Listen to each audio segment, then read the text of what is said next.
गोड़ लगातानी समाचार चौगाई से बा। मुरार थाना के पुलिस चौगाई के अनुसूचित बस्ती में 500 लीटर कच्चा शराब कैलस विनष्ट। यह विनष्टीकरण के कार्यक्रम में अर्धसैनिक बल के भी लिहल गई सहारा। विनष्टीकरण में लागल घंटन।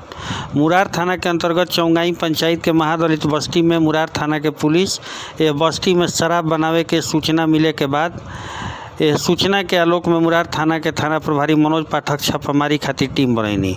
यह टीम में मुरार थाना के एएसआई राजकुमार सिंह आ 3 जवान रहन। एकरा अलावे विधानसभा के चुनाव संपन्न करावे खातिर आइल अर्धसैनिक बल के भी यह छापामारी अभियान में सहारा लियल गईल, जौना में 18 गो अर्धसैनिक बल के जवान शामिल रहन। 2 घंटा तक चलल अभियान। मुरार थाना के थाना प्रभारी और अर्धसैनिक बल के जवान के द्वारा लगभग 2 घंटा तक यह महादलित बस्ती में कच्चा शराब मिले के सूचना के बाद छापामारी अभियान चलावल गईल। ई तीसरा बार बाद जब कच्ची शराब बरामद कईल गईल। यह बार लगभग 500 लीटर के आसपास कच्चा शराब के ओजे भी नष्ट कर दिहल गईल। बतावत चली कि शराब महादलित बस्ती के द्वारा अपना रहे वाला घर में गुड़ के सड़े खातिर रखल गईल रहे। पुलिस बारी बारी से सब घर के सर्च कैलस। यह सर्च के दौरान दर्जनों घर में यह बस्ती के लोग के द्वारा जमीन के अंदर गाड़ी के रखल गईल गुड़ जौन सड़े खातिर रखल रहे एकरा के बहरी निकलने। कहल जाता कि रात भर चलत रहे जाम के दौर। ग्रामीण बतावत रहे कि संध्या होते मोहल्ला में जाम के दौर शुरू हो जाला। एकर सूचना मुरार थाना के थानाध्यक्ष के दियल गईल रहे, जेकरा आलोक में छापामारी अभियान चलावल गईल। हालांकि छापामारी अभियान में केहू के गिरफ्तारी ना भइल। नशा के पदार्थ यूरिया डाल के बनावेला लोग कच्चा शराब। यह मोहल्ला के लोग के एजा लगातार ई तीसरा बार छापामारी भइल। हर बार एजा अर्ध निर्मित शराब बरामद होला। यह बार भी छापामारी कईल गईल, जौना में 500 लीटर और निर्मित शराब के विनष्ट कईल गईल। मुरार थाना के थानाध्यक्ष बतैनी कि शराब में ये लोग के द्वारा नशा के गोली यूरिया डाल के शराब तैयार कईल जाला। वहाँ के बतौनी ये लोग पे पुलिसिया कार्रवाई शुरू हो गईल बा।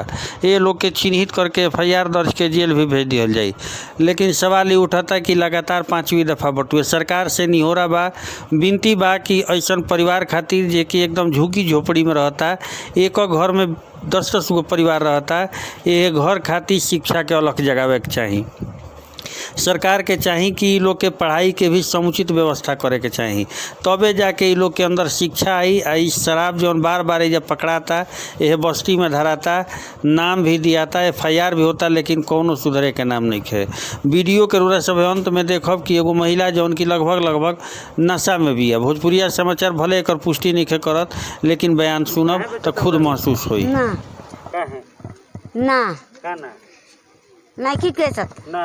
ना कैसे पकड़ा था?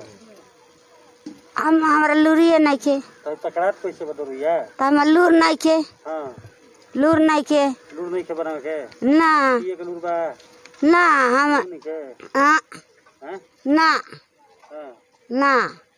लेकिन तोहनी पर केस होता तो तोहनी काहे नहीं घुसर ऊपर? आय दारू के केस हो जाता है तो काहे नहीं घुसर ऊपर? दारू के तो हम चिवते नहीं के तो कैसे करिया दी। हम चिवते नहीं के तो कैसे करिया दी। ये चुआ होता है तो रवा खूब गोले आइला हमरा के। नहीं बोलो हमारा तोहरे से चला के बचा होता है हैं? हां तो ना चिवैला। हां काहे के चुआ वाला हम ना चिवैला। माने के चुआ वाला अतने दूर में हम नहीं खिचिवा तो भैया गोड़ लगता नहीं हां प्रणाम भैया। हम गोड़ से देखते गनी है गोड़ कटा गइलवा। माने है दारू मिलता कुल देखनी है कुल बंडल के बंडल गिरता। हां देखता भैया केकर है? हम नहीं खिचनते भैया गोड़ लगता नहीं भैया। हम बानी अगर सारे रानी मुसम्मत गानी का करी कैसे करी जाइला मागे कैसे करी मिलेला तो मिलेला त न त चल दिहिला। तो दरुइया कहां से जला? ना भैया हां हाय बोलो बोला तनी का बिहार सरकार मरेगा तो मरेगा, जल तो जल जाए करल जाई। हाँ जल जाए तो करल जाई, मरी तो मारी। हाँ मारी ना हम दारू लो बेचेगा। क्या करेगा? हम लगे रहेगा। हाँ यही जे हाँ अच्छा दारू बंद कर देगा? नहीं बिहार सरकार गल गचा गाड़ी सा लड़का कह गाड़ी सा ज्यादा नून सजा के बेच ताड़ी सा, 2 पैसा कमा ताड़ी सा, नून सजा करा ताड़ी सा, बेच ताड़ी सा। तो नून सजा ना चली तो कैसे चली? आय का हो कैसे चली? नून सजा ना चली, ना तरकारी चली, ना घंटा बिचा तो महंग, टमाटर बिचा तो महंग, आलू बेचा तो महंग, सब्जी बिचा तो महंग, मुर्गा बिचा तो महंग, बिचाता बड़ी बिचाता। पैसा लेता सब कुरो पैसा ना। हाँ देखी, हाँ एक टीना डले रही से भैया तोहरा गोड़ लगत नहीं भैया। एक हाँ एक हाँ हाँ ठीक।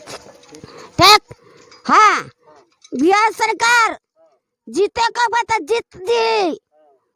हाँ जिताए का बता जिता दी। सब जितना गण सा पवली ततने जिता दो, आ जीत के रह जाए के बा। हाँ वोट डाल देवे का निशान। हमार नाम दलवतिया। हाँ दलवतिया निशान।